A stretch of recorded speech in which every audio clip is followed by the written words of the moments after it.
halkan xilligii musiibadu ay ka dhaceysay sida dadka ehelku ay noo sheegeen waxaa ka socotay munaasabad aroos ah oo markaasi sababtay in guriga uu dumo.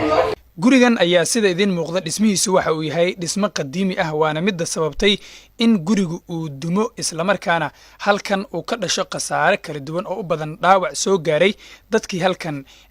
u joogay ka qaybgalka munaasabadda arooska ah ee halkan ka socotay. dhismaha dumay oo ay degan yihiin dad dan yara ayaa ku yaala degmada Boondheere ee gobolka Banaadir meel aan ka fogeyn isgoyska Jubba ee magaalada tan Muqdisho waxaana ay ahayd dhismo markaasi ay lahayd wasaaradda waxbarashada qaranka. magacayga Israaga Cabdullah gurigeyga waa meeshan wiil eedo ah anagay keensaday marka ciidaad oo wiilka cid gabadha anaga wiilka cidiisa aheen gabadha cideeda meeshan ku baabay anagana wax yar wax nooga gaarin aan badnayn. waa gartay khasaaraha halkan ka dhashay marka intuu leeyahay ma dhimasha jirta ma dhaawac ma dhimasho ma jiro laakiin dadku way baabeen way jajabeen dad jajabay dad urlaan u jeeday oo la sugo jaranjara gurmada la galiyo wiilasha xaafadda iyo odagayga ka soo bixiyeen dadka ka soo daabuleen. waa gartay maxaa sababay marka inuu gurigu dumo gurbaan lagu tumay guriga arooska gurbaan ay wateen 8 oo meeyeen gurbaankii markii la tumo la isla booday hal mar dameetir meesh boodidii ku duntay waa gartay gurisiyaad barakay maado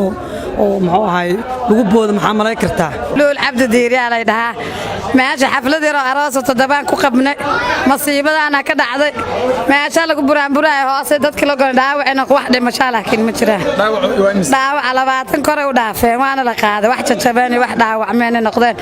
ani ciyaalkayga waa nabad qabnaa laakiin aqalka meesha uga bixina naga duntay. weli waxaa la leeyahay dad kale ayaa halkan laga yaabaa inay ku hoos jiraan weli aan la maqlin wax sharqan ah oo markaasi muujinaya in dad halkan weli ay ku jiraan.